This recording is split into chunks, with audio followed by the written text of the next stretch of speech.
Hello, everybody. This is Howard the Teaserking coming to you with week 9 of college, week 8 of the NFL. I'll probably give you a game of each. Um, Last week was unbelievable. 7-1 in college, 10-0 in the pros, 17-1. 11-2 in teasers. Sometimes people go, "Well, what'd you do in a teaser?" And I go, "Well, I picked the game, so if the games win, the teasers win." The only loser was my Air Force minus one lock. I locked them with Cincinnati College. Cincinnati wins by 30 points, getting points from SMU. I love that one. Um, my friend asked me, he says, "Well, why are you going against SMU this week?" And I kind of warned him about going against SMU with a weaker team. And I said to him, "Well, because the better team's getting the points. This is why I'm successful, because I can spot talent and I know the teams very well. That's what all my research is develop theory on the team. So I know this is a good team, this is a bad team, this is an A team or a Z team. They have a good offense and a good defense, or a bad offense and a bad defense. And I take advantage of the weaker teams. So in this case, I had Cincinnati against SMU, and SMU's favored by 2.5. The line came out Cincinnati minus one, and I was ready to lock Cincinnati plus 5. Then it went SMU minus 2.5, and I loved it because SMU, they're a passing team. But when you play a really good defense like Cincinnati or like the Baltimore Ravens, how they used to be, or Lawrence Taylor, many a day Joe Montana would struggle against Lawrence Taylor. Defense will make good offenses struggle, and that's what Cincinnati did last week. And then they were able to score on turnovers. Their quarterback was running it. They're running pretty much the Ohio State offense because it's the Ohio State assistant Lou Fickle, who was terrible at Ohio State, but I think he settled down. And I think the pressure was, "Oh, I got to win at Ohio State." Where he goes to Cincinnati, he just does his best, and now they're winning, and now they're really a top 10 team in my opinion. Great defense, and then running the quarterback. So um, I love that one. So whenever you get the better team and points, that's what you're looking for. That's what I look for. The difference between a lock and a regular play is the point spread and who's favored. Had Cincinnati been a 3-point favorite, I never would have locked SMU in 9. But when you make SMU the favorite and I get Cincinnati and 8.5, then that's the lock. The better team getting the points. So in a lot of these games, if I can get the right underdog, that's when you see the lock. Um, the Air Force game, Air Force fumbled at the San Jose State 15. They had first and goal at the 2, and they couldn't score. And then they fumbled at their own 15, leading to a San Jose State score. I don't think San Jose State really outplayed them. Air Force had some bad turnovers, and Air Force, I don't like their quarterback at all. He doesn't seem smooth. I remember watching Oklahoma in the day, and Jamal Holloway and these guys, and they were fluid. Even the Ohio State quarterbacks, like T.J. Barrett and everything, they were fluid. And then what I mean is, they got the ball, and the fakes were good, and the runs were good. It looked good. It looked very much in sync. They knew what they were doing. They didn't make bad plays. The Air Force quarterback looks out of sync. He's not sure of himself. Doesn't have that confidence that Jamal Holloway would have from Oklahoma and the wishbone in the 80s with Switzer.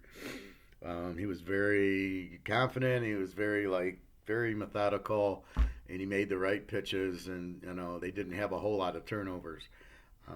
So Air Force, the quarterback, he takes 2 steps. He doesn't fake well, and then he throws when he pitches out because they're running some form of maybe not a wishbone, but of an option attack, and it's terrible. I mean, the pass, you're like, he doesn't look good throwing the pass.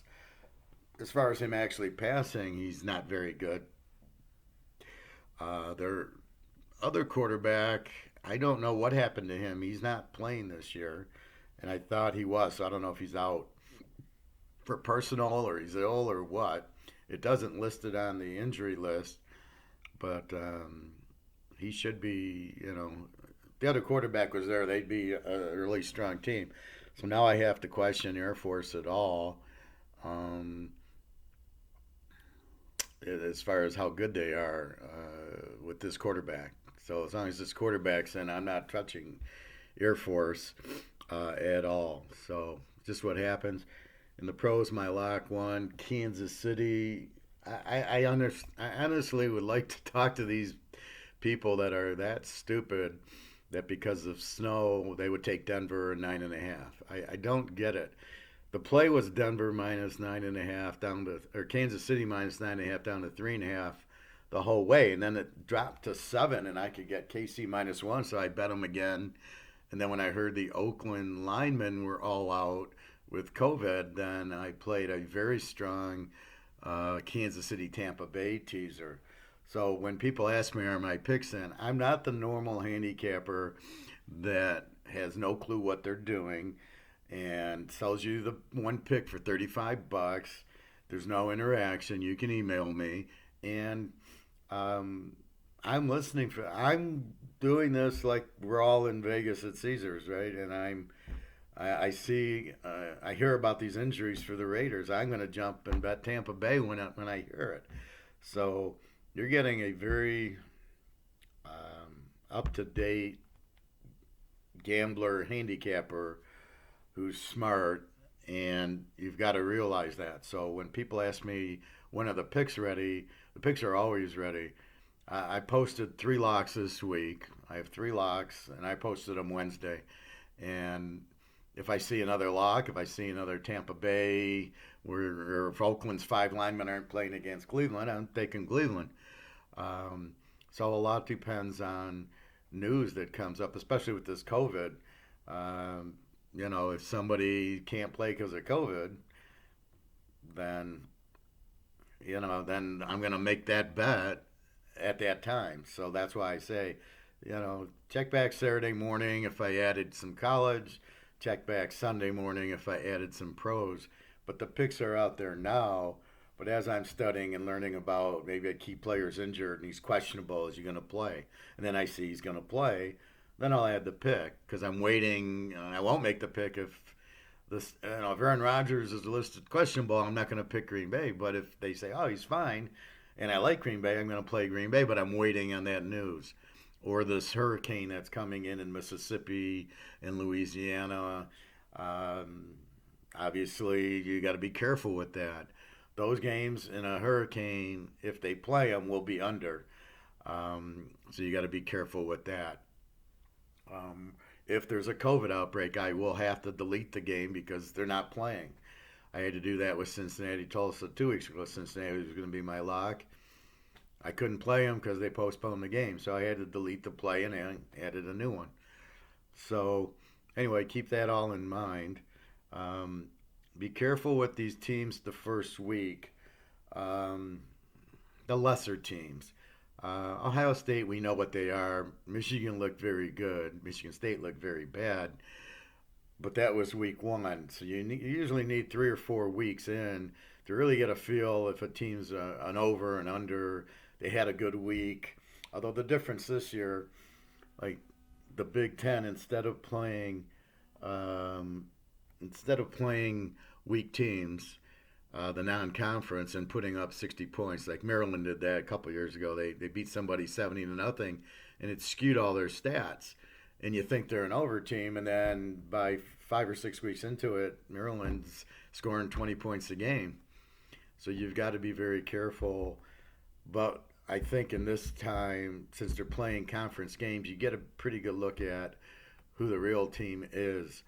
And so that brings me to game number one. Michigan and Michigan State in college. Now, like I said, you got to be careful, but what I saw and analyzed on that game, and let's see, what's the line? The line. Okay. Michigan, I got minus 23 and a half, 24. Over under a 53. Um, I look at I look at this game now. It's hard to go to the stats because you got a new coach at Michigan State, and watching Michigan play Minnesota, it's definitely a different team with the quarterback. We can look at so Michigan put up 49. Joe Milton's a new quarterback, and they ran for 256. And Milton is a kind of a running quarterback. They're finally using more of the Alabama offense that they tried to install last year. They're getting it out to their, and they seem to have fast receivers. So it's starting to look like an Alabama offense. So I'm adjusting to Michigan being a little more high scoring. The disappointing aspect is Michigan State.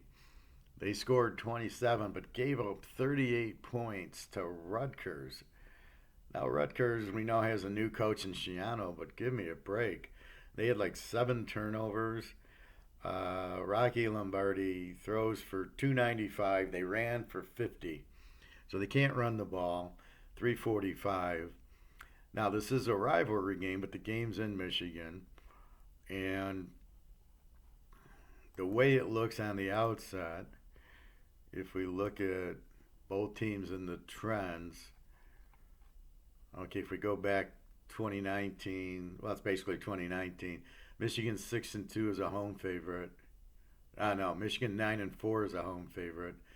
Michigan State 4-2 is a road dog, 5-1 against. So let's look at 18.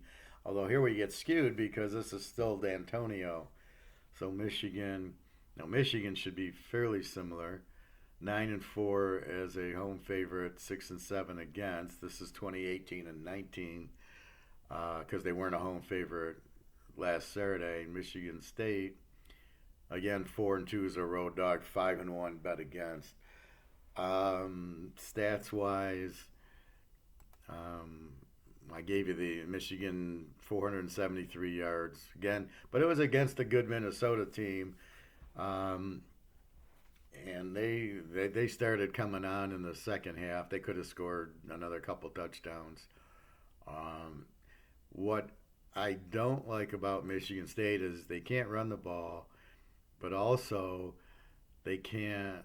Their coach is terrible. I have no doubt about their coach. Let's see, Michigan. Okay, Joe Milton, 15 to 22, 225 yards, one touch, no interceptions. What am I doing here? And Michigan State, Rocky Lombardi, 31 of 43 for 319 yards, three touchdowns and two interceptions against a very weak Rutgers team. So you can see Michigan State is throwing the ball a lot, but Michigan against Minnesota and Tanner Morgan kept him to 58% 197 yards, and we all know how good Tanner Morgan is. So the first thought is to take Michigan. I don't know over under because I think Michigan's going to score a lot, but I don't think I can't tell about Michigan State. What attracts me to this game is Michigan State's weak defense. You give out 38 points to Rutgers, you're giving up 58 points to Michigan, and Michigan's offense looked good. My point is, I don't like Michigan State's coach. He did nothing at Colorado last year that would warrant him to pick him. It sounds like the Lions, right? Here's a guy that's a lousy coach, so we'll hire him. Patricia. He's never been a head coach before. Um, it's like making your senior IT guy a guy in your company that's never worked in IT before, and you're making him your senior IT, your CIO. It doesn't make sense. So I don't like the coach. I think Michigan, you got 20, let's say 23 and a half, 24. So you're laying 18. So Michigan has to win by 20. I don't, I like the game a lot. I don't love the game because of the spread, but I feel after what I'm watching, Michigan will score all day and night and sack this quarterback a minimum of 5 times. They can't run the ball, And I just feel that Michigan State's a sloppy team, a lot of turnovers, weak coaching. Harbaugh, excellent coach. Everybody knocks him for not beating Ohio State. Well, who was beating Ohio State? It took a it took a cheating call by Clemson on the interception on the fumble that the guy returned for a touchdown that would have won the game for Ohio State against Clemson to beat them. So it was the refs cheating that they lost. They didn't lose the game. And in this case, um, uh,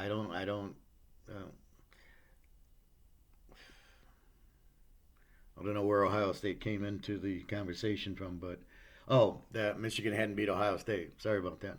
So, he's getting knocked for that, but I remember he goes to the Super Bowl, the Seattle games, the Stanford games, beating USC as a 40-point dog.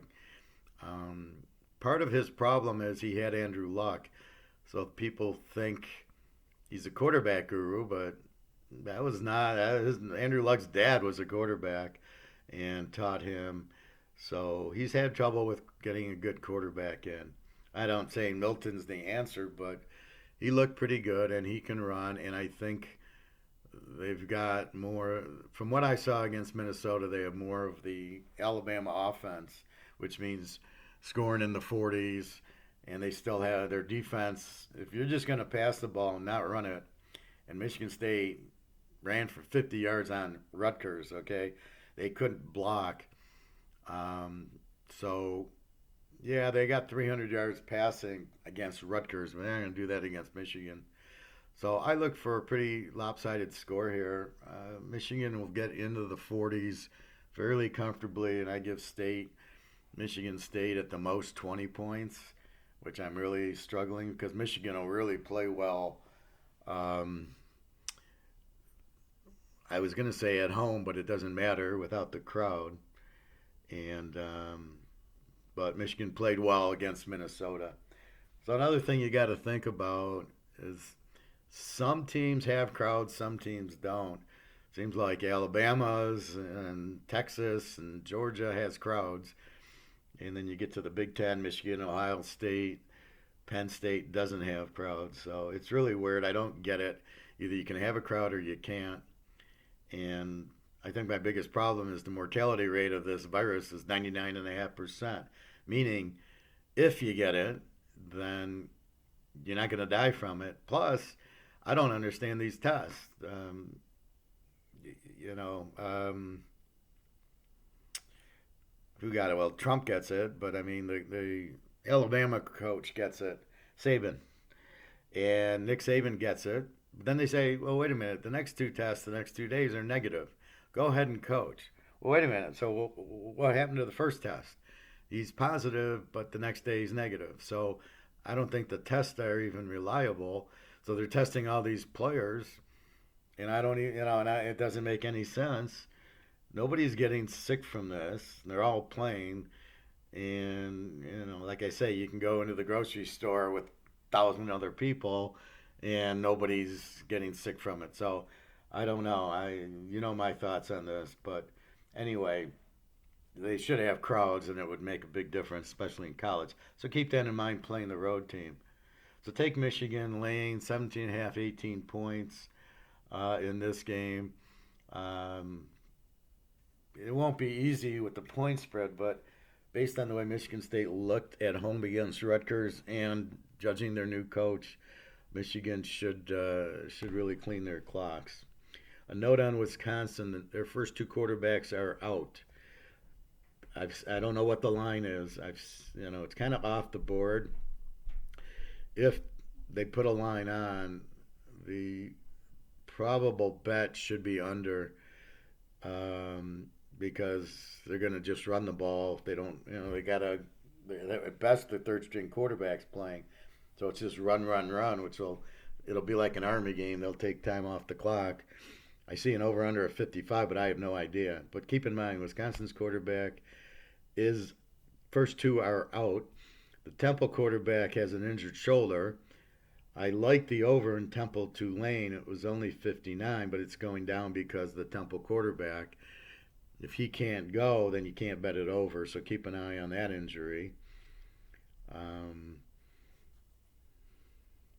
I really love the UCF Houston over when it started at 76, but now it's 82. It's just too much in my mind to start going 80, going over 82 down to 76. However, keep in mind this game should probably hit 100 because UCF will put up 50. Houston will be in the 40s. It should be a 90-point game, but it's just hard to lay that. Um,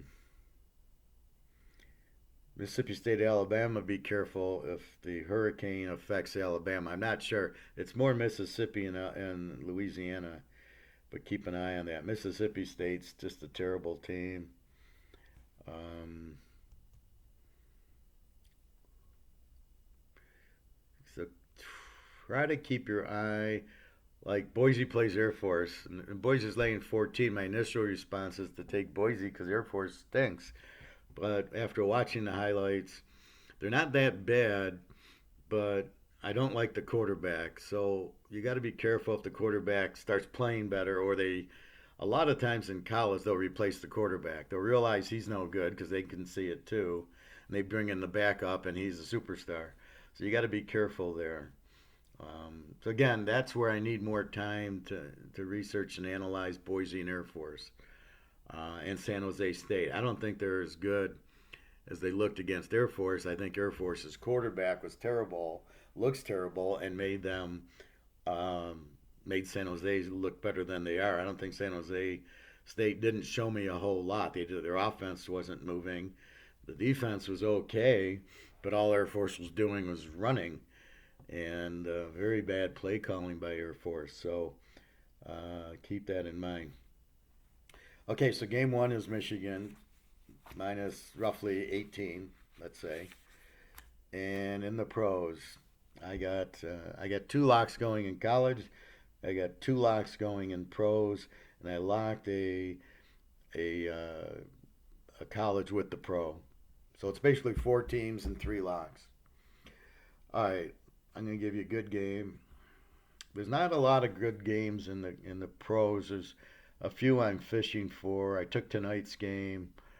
I got my lock. It's hard, like when you got New England Buffalo, you don't know who's showing up. Indy Detroit, they're so schizophrenic, both teams. Um, L.A. Miami. Um, it would be a great under, and now you got Tug Tagliavue playing. I think it's a horrible decision to play him. I don't know what this love is about Tag Tagliavoa.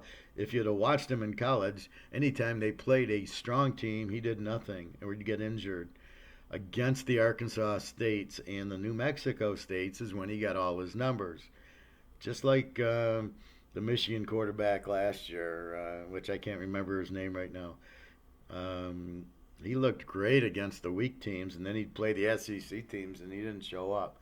Pug Tagliavua will get injured in this game, and he will not have a good game. I think the Rams will kill him. Aaron Donald will be all over him. But I'm not playing the game because I don't love golf. The play would be the Rams. This I'm not giving you the game. I'm just analyzing it for you. Um, but Tug will not be a difference in the game. He will not have a good game if he looks to run. This isn't, this is like playing LSU. And against LSU, he did nothing in the game. LSU killed him, and the only score came on the running back, the real good one. What's his name? The one they got now.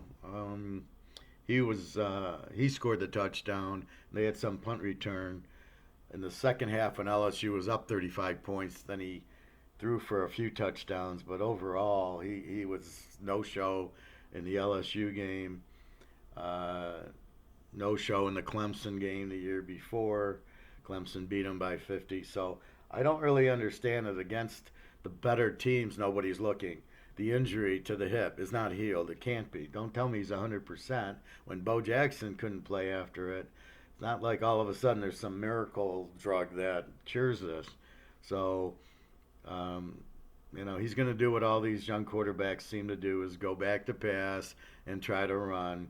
Only LA's got much faster people than, probably not that much faster than LSU. So let's look at the Rams as LSU, and he did nothing against LSU. So I look at the Rams to win this game. But again, this is not a pick. This is just an opinion. Um, Dallas, Philly, how do you bet that game? San Diego, Denver. I don't love San Diego as a road favorite. I do love Justin Herbert. Possibly it's an over, but that's about all I can say. Let's get to the pick. Pitt and Baltimore. Baltimore lane 4 points. Over under 47. Um, let's break it down. So when we look at Pittsburgh, score 31 a game, give up 20. They're an A team. 229 passing, 130 rushing. And 130 rushing is very strong in the NFL, not like college. The best team that runs is, let's see, we got Arizona at 160, Baltimore at 164, which is totally skewed because it's all Reggie Jackson doing the running, but they don't pass. So it's him running. So I would just put a spy safety on him and just track him down. So you can't spy him with linebackers. You got to spy him like San Diego did in the playoffs 2 years ago with safeties that are faster than he is or just as fast. And then that shuts him down. Keep him in the pocket and make him throw to beat you. He can't do it. So anyway, so 130, 120, 130. They throw for 230, so it's 360 a game offensively. Roethlisberger's playing. We all know what that means. Their defense giving up 20. Baltimore is extremely similar. They score 30 instead of 31. They give up 17 instead of 20. Again, they only throw for 177 a game, and they run for 164. So if they have the lead, they're okay. Jackson can do a little dipsy-do. But if they're behind, they're in big trouble because he can't throw the ball. Where Roethlisberger, if they get behind, has no problem. Pittsburgh just won at Tennessee. Again, not a lot of crowd, if any, but it still shows. I think Tennessee is a very strong team.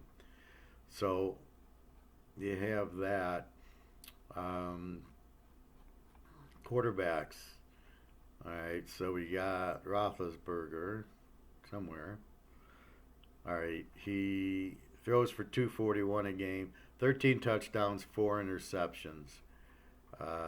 Very strong, 68%. But the percentages aren't as strong as they used to be because of all these short passes, right? The quarterback's in the shotgun, the runner, the receiver comes in front, he flips him the ball, and that's a pass.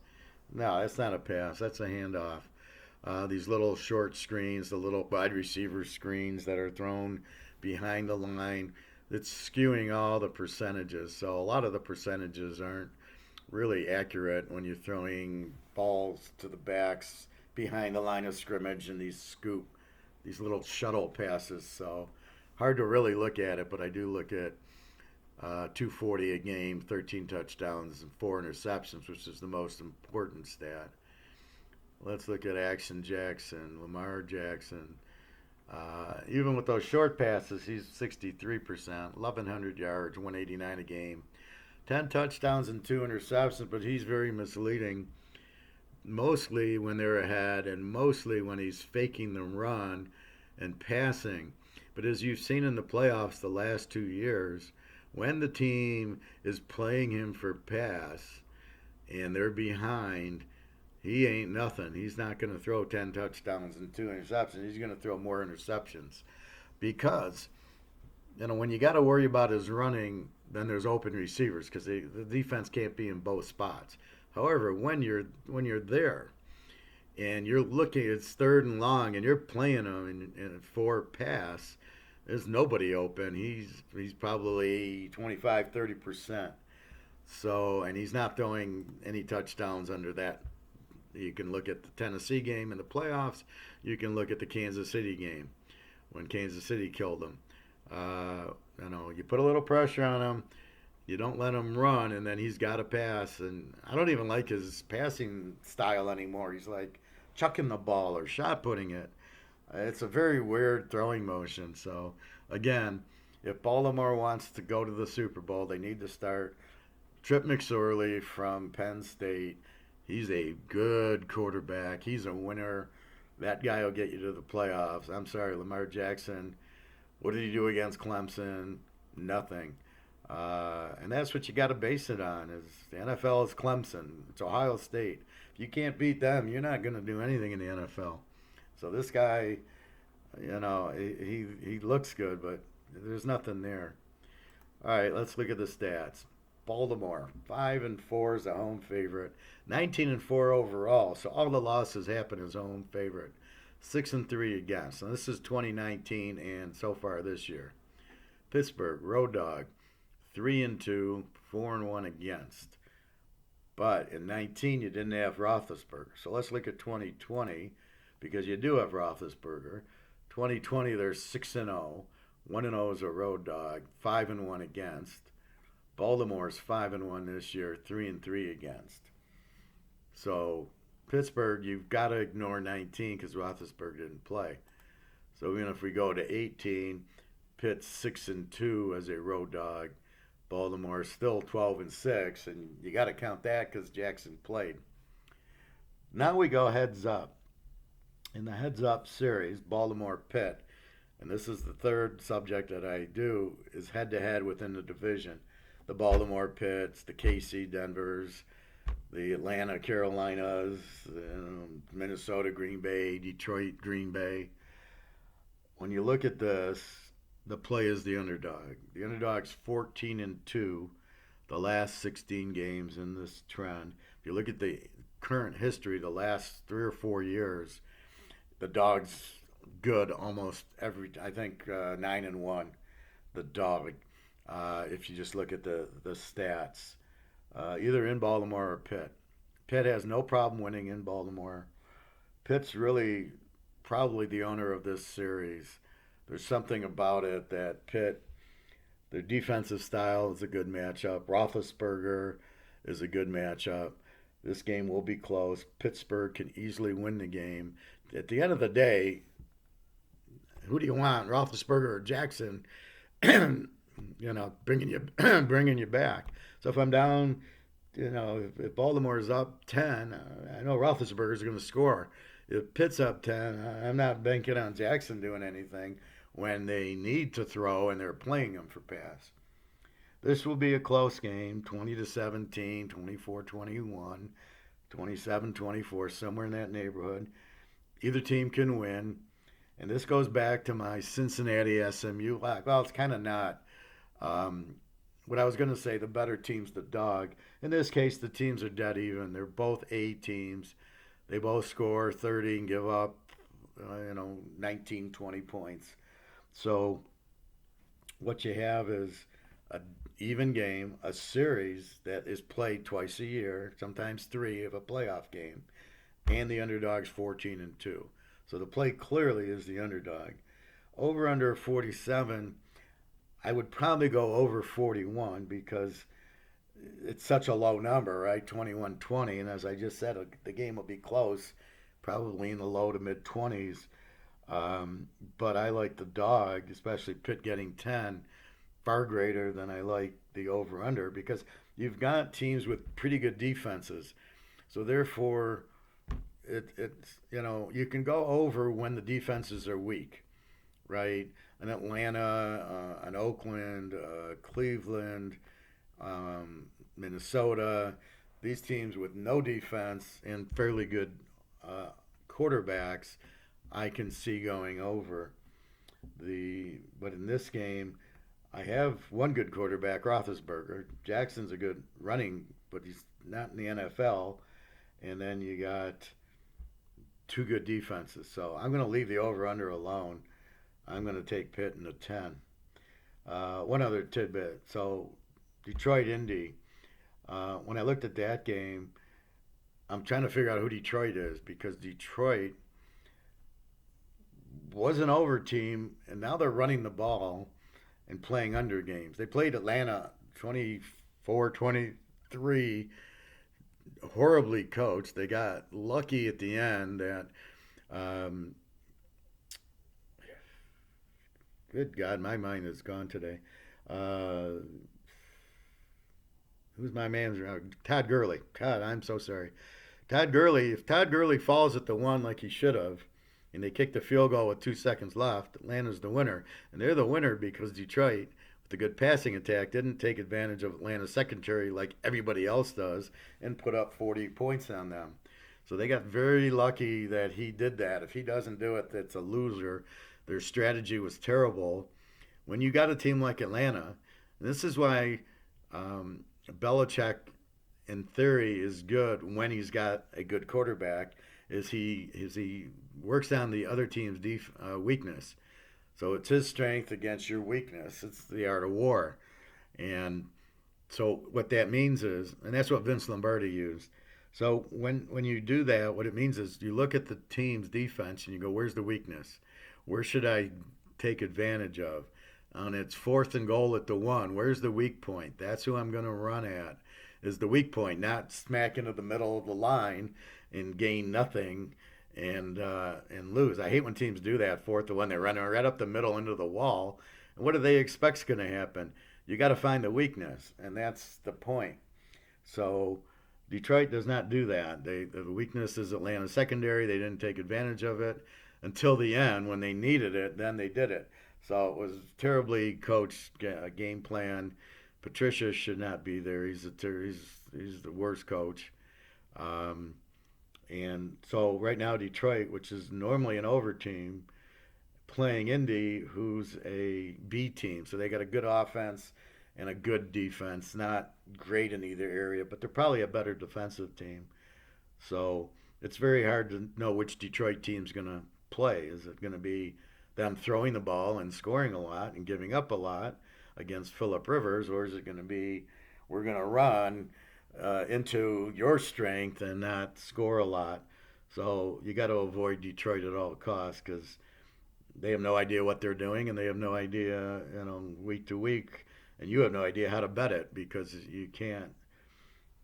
Before it would have been an over. Well, with Indy, it's still Indy's got a good defense. So I look at that probably to be a low scoring game, but with Detroit they could go out with throwing, and then Rivers will have to throw, and it'll be a high scoring game. So who knows? One little tidbit on the World Series: the Tampa manager should be fired. I played baseball. I played pony and colt, which means I played till I was 16 and fast pitch and everything. Um, and when you saw this good pitcher on the mound, you hated it. And when the coach would take him out, you're all excited, going, "Oh, now we can hit this guy. We couldn't hit the other guy." You never, ever, ever, ever take out a pitcher like Jack Morris or like Sandy Koufax or this guy. When you got a dominant pitcher on the mound, you're not doing pitch counts. The pitch counts are during the season, like because you got a long season, not in the playoffs, not in the World Series. This guy should have went 9 innings. He's given up one hit. You do not take him out under any circumstances because they can't hit the guy. And it's psychological. They know they can't hit the guy. He's pitching well. You took him out after 72 pitches, fire the manager. He has no skill set to manage. He doesn't understand psychology. He doesn't understand baseball. He doesn't understand hitting and hitters facing a Nolan Ryan, a Sandy Koufax, that they don't want to see him. And as long as the guy's in the game, they're not going to hit him. They're psyched out. And you took the psychological advantage out thinking, well, I'll bring in my reliever. He doesn't psych him out. I don't care what the reliever could be Raleigh Fingers. I'm not bringing in the reliever when I got the starter on the mound who is one hitting them and psyching them out and won the other game. And that's the psychological part of games. Football is the same. Baseball, basketball, every game is the same. Hockey, you got a goalie in there. Look at the Miracle movie, right? They took out Tretiak, the best goalie, well, the best Russian goalie. You can't really compare him to the pros. and they took him out. All of a sudden, USA has confidence because the guy's out. No matter how good the backup is, psychologically they know this guy's gone. We took him out. Gives you a confidence boost. Confidence, psychologic plays so much into sports. It's unbelievable. But I know from playing, if you had a pitcher on the mound I couldn't hit, and you took him out, you're an idiot because the team can't hit him. You don't take him out. I mean, unless the guy pulls a muscle, nobody gets tired. I pitched a little. I played a lot of shortstop. When I pitched, I could have pitched all day. I mean, you don't get tired pitching. You got the adrenaline flowing in the game, right? You could easily go out and pitch. Sometimes your legs might get tired late in the game, but basically, don't give me the pitch count. I didn't need one. Everybody's different, but this is your superstar pitcher. You're paying him a lot of money. This is why you're paying him is to win the World Series, and you get him in the game. You should never pull him. I don't want to hear any excuses. Well, this reliever is Raleigh Fingers or this reliever is Dennis Eckersley. I don't care. He ain't getting in the game unless they start. Unless he gets very tired, but not after 72. It's going to be a Jack Morris 10 inning game before he comes out, or Nolan Ryan when he pitched 200 pitches in a 10 inning game, and all this stuff. Mickey Lolich pitched on 3 days rest. Um, I'm sorry, you're not pulling these guys. That's absolutely ridiculous. Anyway, I just thought I'd have to throw that in the psychological aspects of sports. So you've got your games. Take Michigan against Michigan State. I don't like their coach, Michigan State. They give up 38 against Rutgers, shows me they have no defense. Michigan shows a strong offense against a good Minnesota team and a good quarterback, and they limited him. So take Michigan minus about 18. Take Pittsburgh Steelers plus the 10 in a game that'll be a field goal game that Pitt can easily win. The dog is 14-2 in this series. That's what we look for. Good luck. Have a great weekend.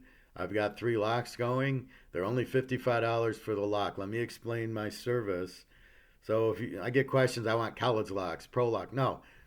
If you buy the locks, it's $55. You get every lock I give you, pro and college. If you buy just the pros, you get the pro locks with all the pro picks, usually about 7 or 8. If you buy college, you get the college locks and the college picks, usually about 6 or 7. If you buy the whole package, you get all the picks plus all the locks, and that's only $100. So what's been happening, I'm getting a lot of monthly because I've lowered the price on the monthly to $300. So it's really $75 for 4 weeks. You get all my picks and all my locks, and it's the best value I have. Um, so I mean that's what a lot of people have been buying. Although the weeklies, if you're new, you buy the weeklies and get a feel for me.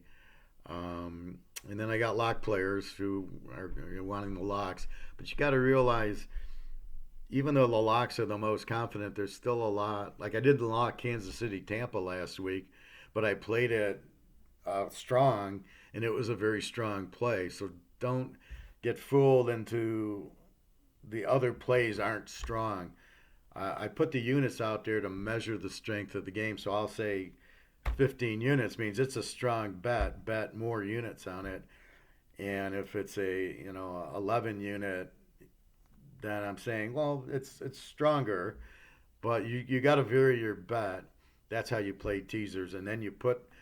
If you notice my picks, the locks go in multiple teasers, 2 or 3 teasers. Usually I try to keep it to 2 because I don't like one loss affecting 3 teasers. So I usually limit it to 2 teasers, but I'll try to put very strong teams together and teams that I have a little bit less confidence in together. Um, but again, last week it was crazy. 16-1, and the one loser is the Lock Air Force. Go figure that out.